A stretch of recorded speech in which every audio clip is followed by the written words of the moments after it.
états généraux du SIRH, en fait, c'est la seule occasion de l'année où finalement le cercle organise un événement qui est ouvert à tous ceux qui sont intéressés par la fonction du SIRH, donc du système d'information aux ressources humaines.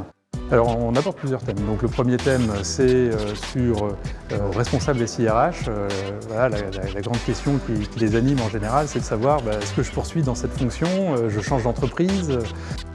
Alors on a ensuite développé un autre sujet qui, lui, est relatif à nos outils.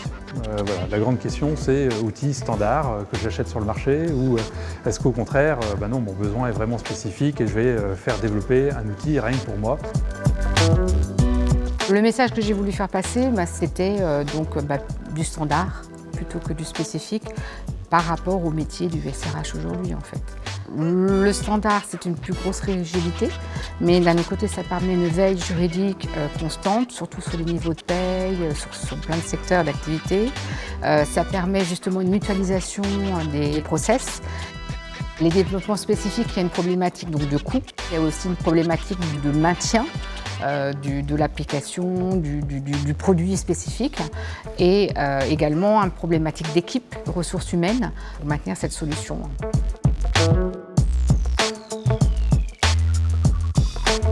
Les applications mobiles aujourd'hui sont utilisées donc, principalement dans les domaines de la GTA pour poser ses congés, aussi bien dans tout ce qui est recrutement et cooptation pour notamment faire des échanges avec les candidats et donc nos futurs salariés et puis les recruteurs. C'est vraiment un vecteur de communication qu'on privilégie beaucoup, surtout qu'on s'adresse à des populations jeunes donc, qui aiment manipuler les outils mobiles. Et puis le troisième thématique, c'est vraiment la formation et le e-learning, où là, on peut avoir des applications mobiles qui s'apparentent aussi un peu à du gaming, mais qui ont vraiment leur place dans l'entreprise aujourd'hui.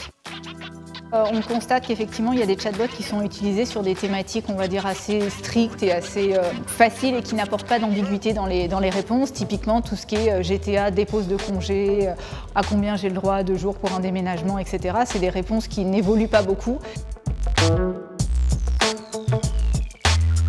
Déjà, la fonction SIRH, il y a encore 10 ou 15 ans, c'était quelque chose de très nouveau. Avant, on parlait juste de la paye, et puis finalement, ça s'est élargi, jusqu'à ce qu'on parle de système d'information RH pour désigner des domaines aussi divers que le recrutement, la formation, la paye, la gestion des temps. Et aujourd'hui, en fait, il y a un terme qui apparaît, c'est les systèmes de management des ressources humaines, SMRH. Finalement, la vocation première du SIRH et donc du SMRH, c'est d'apporter du service à nos collaborateurs, à nos managers, et donc plus largement à nos entreprises.